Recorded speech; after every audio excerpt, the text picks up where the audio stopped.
Welcome to Cooka's magic. ഇന്ന് നമ്മൾ ഉണ്ടാക്കാൻ പോകുന്നത് ഒരു സിമ്പിൾ സ്നാക്കാണ്. ഒരു വടയാണ് ചെയ്യാൻ പോകുന്നത്. സാധാരണ ചെയ്യുന്ന പോലത്തെ പരിപ്പുവടയും ഉഴുന്നുവടയും ഒന്നുമല്ല. ഇതൊരു സ്വീറ്റ് വടയാണ്, പഴം വട. കുറച്ച് പേരൊക്കെ കഴിച്ചിട്ടുണ്ടാവും. നമ്മുടെ വീട്ടിൽ ചിലപ്പം തൊലി കറുത്ത ഏത്തപ്പഴം അല്ലെങ്കിൽ നേന്ത്രപ്പഴം ഒക്കെയുള്ള സമയത്ത് ചെയ്യാൻ പറ്റിയ ഒരു റെസിപ്പിയാണ്. ഈവൻ കൊച്ചു കുട്ടികൾക്ക് വരെ ചെയ്യാം കേട്ടോ. അത്ര സിമ്പിൾ ഒരു റെസിപ്പിയാണ്. എല്ലാവർക്കും ഒരുപോലെ ഇഷ്ടപ്പെടും. അത്രയ്ക്കും ടേസ്റ്റിയാണ്. നമുക്ക് കണ്ടു നോക്കാം.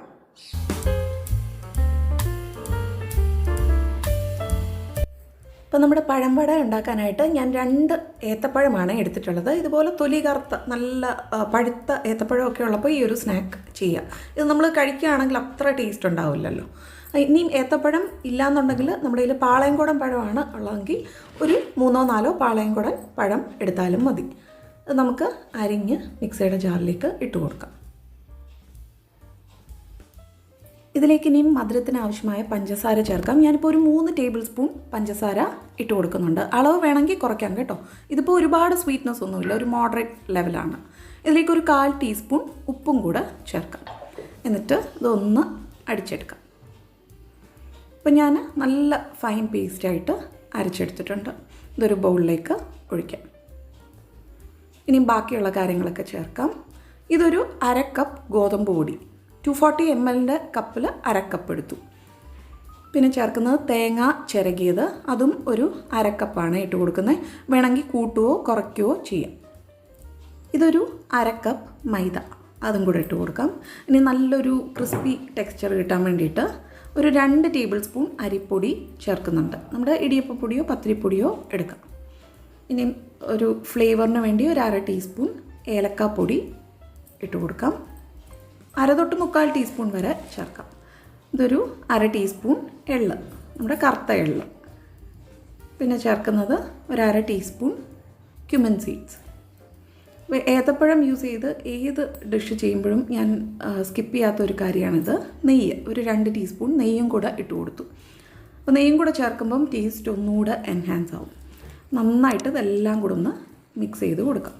നമുക്ക് ഇനിയും മൈദ യൂസ് ചെയ്യാൻ താല്പര്യമില്ല എന്നുണ്ടെങ്കിൽ അതിന് പകരം ഗോതമ്പൊടി മാത്രം എടുത്താൽ മതി.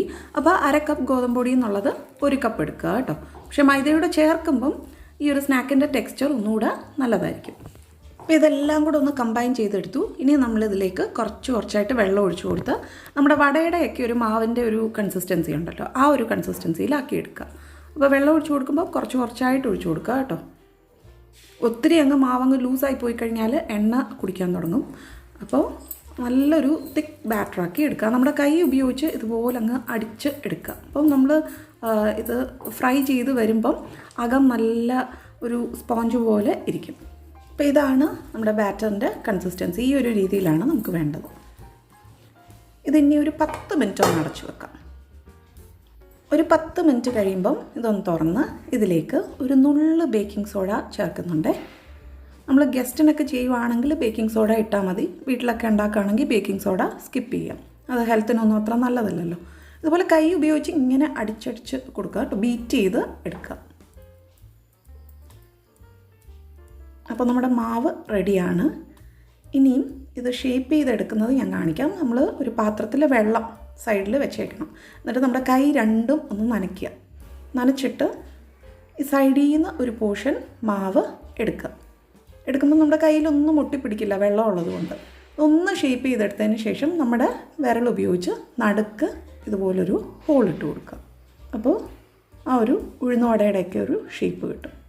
എന്നിട്ട് എണ്ണയിൽ ഇതുപോലെ ഡ്രോപ്പ് ചെയ്യുക. ഇനി വേറൊരു രീതിയിൽ പറഞ്ഞു തരാം. നമ്മുടെ കൈ ഉപയോഗിച്ച് ഇങ്ങനെ ഒന്ന് ഉരുട്ടി എടുത്തതിന് ശേഷം അപ്പുറത്തെ കയ്യിൽ വെച്ച് ഒന്ന് ഷേപ്പ് ചെയ്തെടുക്കുക. എന്നിട്ട് നമ്മുടെ വിരളൊന്ന് നനച്ചതിന് ശേഷം വേണം ഈ ഹോൾ ഇട്ട് കൊടുക്കാൻ, അല്ലെങ്കിൽ ഒട്ടിപ്പിടിക്കും കേട്ടോ. നല്ലൊരു ഷേപ്പിൽ കിട്ടിയിട്ടുണ്ട്, കണ്ടോ? ഇത് എണ്ണയിൽ ഇതുപോലെ ഡ്രോപ്പ് ചെയ്യുക.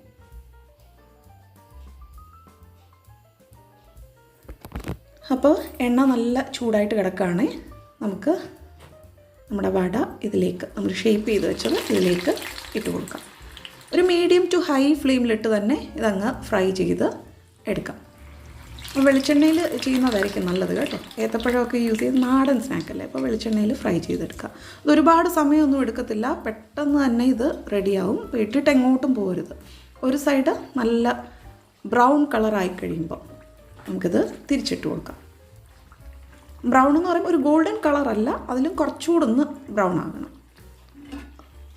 ഇപ്പോൾ രണ്ട് സൈഡും നല്ല ബ്രൗണായി വന്നിട്ടുണ്ട്. നമ്മൾ ഈ ഗുലാബ് ജാമുനൊക്കെ ഫ്രൈ ചെയ്യുമ്പോൾ ഉള്ള കളറില്ലേ, ആ ഒരു കളറാണ് നമുക്ക് വേണ്ടത്.